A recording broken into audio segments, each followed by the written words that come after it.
Salutare lume și bine ați venit la o nouă serie de tot de Minecraft este. Numai că să fie ceva diferit. De data asta o să jucăm Minecraft pe mape. Am găsit o mapă drăguță aici. Se numește Easy Coaster. Dacă vreți să jucați pe această mapă, vă uitați că am făcut deja un tutorial a chestia asta. Și o să vedeți acolo.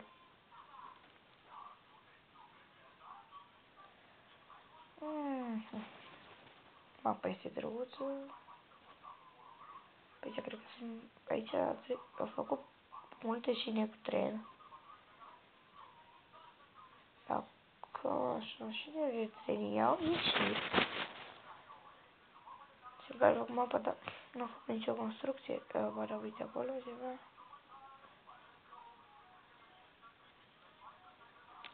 Vedem aici ce a făcut. E și destul de frumoasă casa, mie îmi place.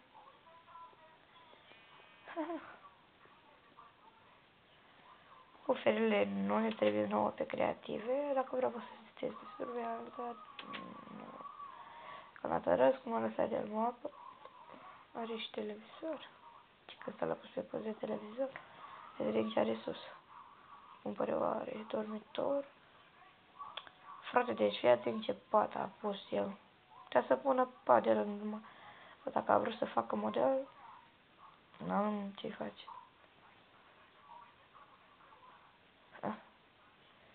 Este frumoasă, casa îmi place. Mai vedem la aia. O să încercăm o tură cu trenul. Vedem cât. Da, și parcă era cu trenul că am expectat eu mapa asta înainte să începe episodul. Și ceva. Acolo la tren ne duce undeva în pământ. Și găsim... cum ne zice? Hai să o luăm de aici. Găsim diamante, dar nouă nu ne trebuie. Să vedem unde se duce trenul. Sper că am muncit o grămadă. Ce? What the... Haide mă să repar. Cum știu apară? Unde niște șine aici că... Ha? N-ai, mai să luăm din nou trenul, că nu ziceam, cred că m-a costat din greșeală să mi-și afară. Ha? S-a oprit aici. Acolo ea n-ai. Vedem unde duce. Luăm o curbă periculoasă. Da, ne duce iar înapoi. Acum ne suie sus. Coboară.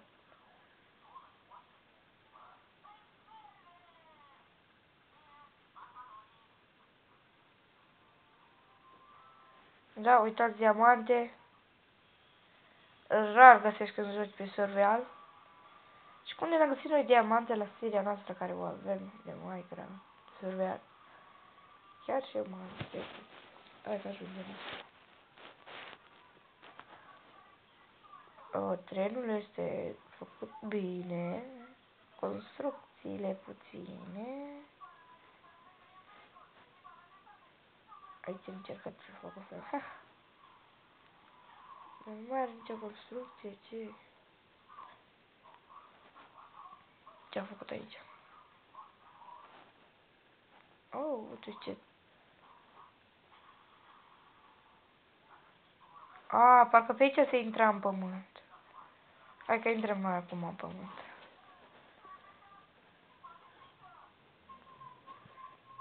Așa.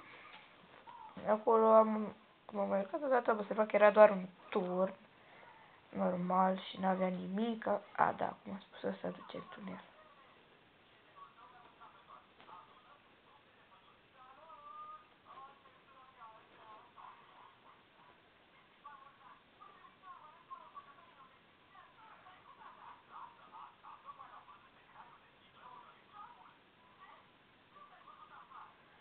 Frate, câte diamante. Acolo parcă... A, da, îmi amintesc. Pe aici când am trecut undeva cu trenul, am căzut jos. Așa. Și așa am căzut direct pe frâne și am luat-o fix. Așa. What the fuck, ce caută trenul ăla acolo? Nu mai știu exact. Hai să urcăm scările alea tot, să vedeți și voi ce este. Dar nu este nimic interesant, dar tot să le urcăm. Hai. Am muncit o grămadă să fac atâtea scări, eu nu înțeleg. Am făcut atâtea, dar dacă vrei să vor fai, nu pot. Genie. Apa este urâtă. Și trebuie să văd.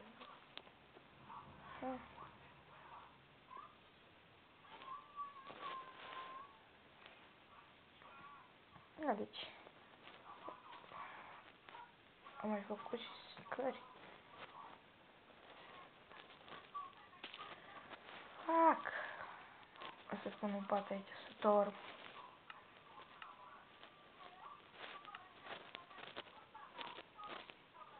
A, mă, unde să pot să pun și eu un pat? Uite-l. Așa.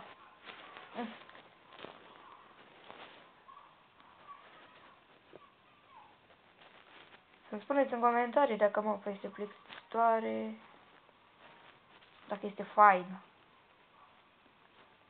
Hai mă, ce scări a făcut și ăsta. Ce om, bro, să bat. Ei, nu mă mai știu scări.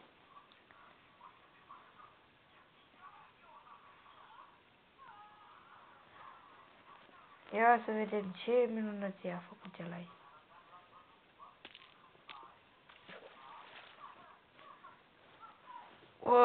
Până acum n-am observat chestia asta.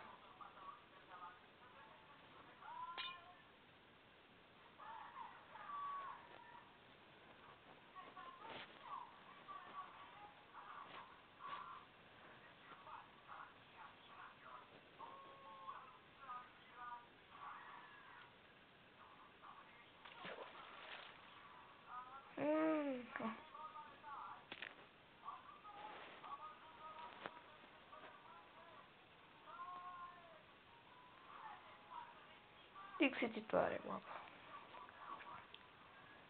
Pe părerea mea.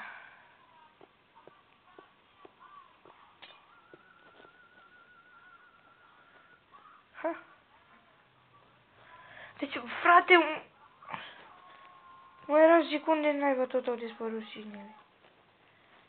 Dacă ieșim și încheiem aici și apoi mai am de filmat Minecraft. Da, Minecraft creativ.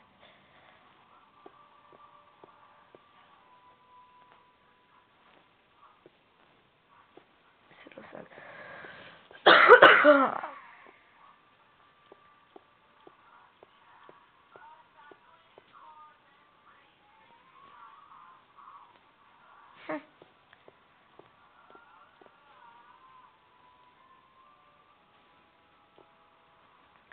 Ha, mă, frate, ies.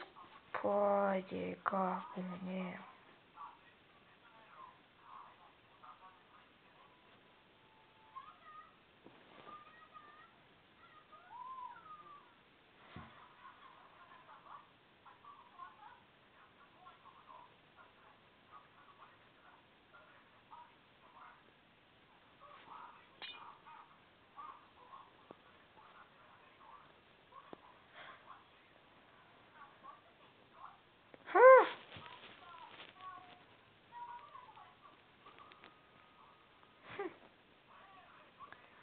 Trebuia să pun măcar numele dacă a vrut să facă doar cu 53 să distreze el așa. Deja m-am lipsit de mapă. Nu este interesantă. Păi da, dacă vă place ceea ce am început acum, jucăm pe mape, nu uitați să dați un like și un subscribe. Vă ajută foarte mult. Da, și în legătură cu asta Ori să încep Minecraft creative, ori să nu știu ce să mai fac. Deci cam atât a fost cu această mapă, o să ne vedem data viitoare. O să iau o altă mapă mai interesantă. Mi s-a părut interesant că ne-am stopat.